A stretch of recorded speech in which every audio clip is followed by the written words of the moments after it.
Right now, there's a number growing inside your business that doesn't show up on your P&L. You can't see it, but every month you keep selling, it keeps getting bigger. And that's your sales tax exposure. Most sellers don't realize this, but waiting isn't neutral. It's a decision, and that decision has a cost that compounds every single month. In this video, I'm going to show you exactly how that cost builds, what you can still fix, and what closes off the longer you wait. And if you stay to the end, I'll tell you exactly what to do if you're already behind. We had a call recently with a seller who's been running a 7-figure Shopify store for 4 years. They knew they probably had sales tax obligations in multiple states, and they'd been meaning to look into it. But every month, something else took priority. A product launch, a supplier issue, Black Friday prep, hiring, inventory problems. Sales tax kept getting pushed to next month, then next quarter, then next year. Until I got a letter from California asking for sales data, and now they're getting it handled. And they have options, but they have fewer options than they would have had a year ago. That's what this video is about.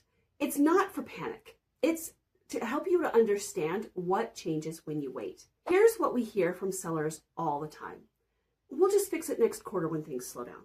Or we're too small for states to care about us. Or no one's really coming after e-commerce sellers. Or it's too complicated to figure it out right now.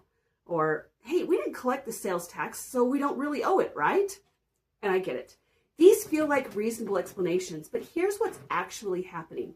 Every month you delay adds another month of exposure. Not because you're bad at business, it's because you're continuing to sell. And every month of exposure adds to what you'll eventually need to address. The rationalization feels like you're buying yourself time, but what you're actually doing is making the eventual cleanup larger and more expensive. Let's talk about something that most sellers don't understand. That's how states interpret non-filing versus late filing. If you file your sales tax return late, but you do file it, states see that as an administrative delay. You owe penalties and you owe interest, but the situation is contained. But if you never file it at all, states interpret that differently. They're going to want to look further back to understand the full scope of what you owe. So when sellers tell us, well, I just haven't gotten around to registering yet, what they don't realize is that that's a different category than someone who registered late but started filing. Late filing is an administrative issue. Non-filing looks like either you didn't know that you had an obligation or you chose not to fulfill it. The state's response is different for each. Let me break down what you're actually facing and what can be changed. Penalties range from 10 to 50% depending on the state. These add up month after month until you file. Interest is different. Interest compounds annually. Most states charge somewhere between 6 and 12%. And here's the important difference. Interest can't be waived. You owe interest from the day the tax was due. That's standard across states. But penalties can often be waived. If you come forward with a voluntary disclosure agreement or VDA before a state contacts you, most states will waive those penalties entirely. So if you're thinking about timing, understand this. Every month you wait, you're adding interest that's permanent, but you're also increasing penalties that could potentially be waived if you act while VDAs are still available. Here's why sales tax feels like something you can just keep putting off. It's abstract. You don't see the penalties building. You don't see the interest compounding. You don't see your name moving up anyone's list. You just see your business running. Orders are coming in, revenue is growing. Everything feels fine until you get a letter. And then it becomes very concrete very quickly. Here's what's happening while it's all still feeling abstract. States are getting better at identifying sellers who have Nexus but haven't registered. They're getting data from marketplaces. They're tracking economic Nexus thresholds. They're comparing nodes across state lines. The window where you might not be on their radar is getting smaller. Not because they're targeting you specifically, but because their systems are getting better at identifying gaps. And by the time you receive a letter, some of your options have already narrowed. There's a point where the dynamic changes.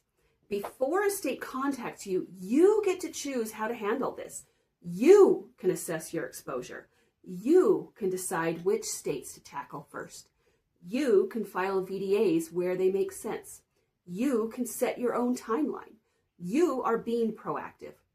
After a state contacts you, though, you're being responsive. You're working on their timeline.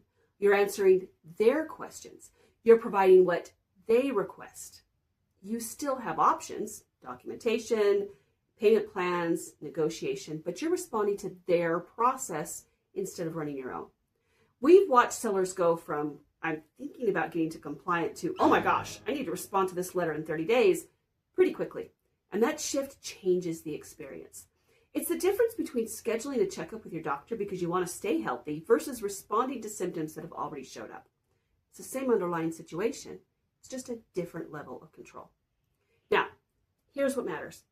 Every month you delay adds permanent interest you can't negotiate away and shrinks the window to eliminate penalties through a VDA. If you've never filed at all, that triggers a longer look back, more years, more liability to sort through. Right now, you're in control. The timeline, the states, the approach. The moment a state contacts you first, that changes. You're on their timeline, not yours. Here's what we see when sellers decide to address this. They've been putting it off. They know they probably have exposure. They're not sure how much or what to do about it. So we walk through their situation. We identify which states they have nexus in. We calculate ballpark numbers. And here's what happens. The fear of the unknown becomes a plan for something known. They learn which states need VDAs, which states need simple registration, what the timeline looks like, what the cost is. Within 90 to 120 days, they're compliant. They're collecting tax properly. They're filing regularly. They have payment plans for back taxes if they need them. The constant low-level stress of, oh, I really should deal with this, gets replaced with, it's handled. Not because the problem disappeared, but because they stopped choosing to defer it and started choosing to fix it. You don't need to panic. You do need clarity and a plan. And if you've been watching this thinking, well, I'm already behind, good. That awareness is the first step. The next video is built exactly for you. It's called What to Do When You're Behind on Sales Tax. We walk you through the exact sequence to stop the problem from growing, understand what you actually owe, and choose the right path forward. Watch it next. It's linked right here. Or, if you're ready to get this handled, here's what to do. Schedule a free discovery call with our team.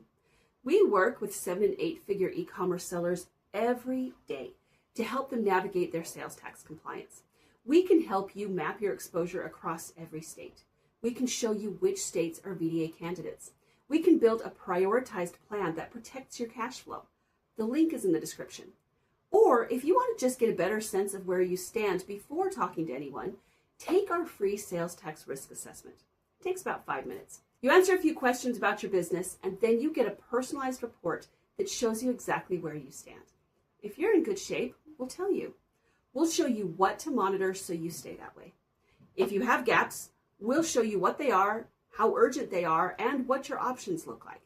If you have significant exposure, we'll walk you through your options like VDAs, direct registration, payment plans, and realistic timelines. The link is in the description. Understanding your situation is the first step to improving it. So let's figure it out together.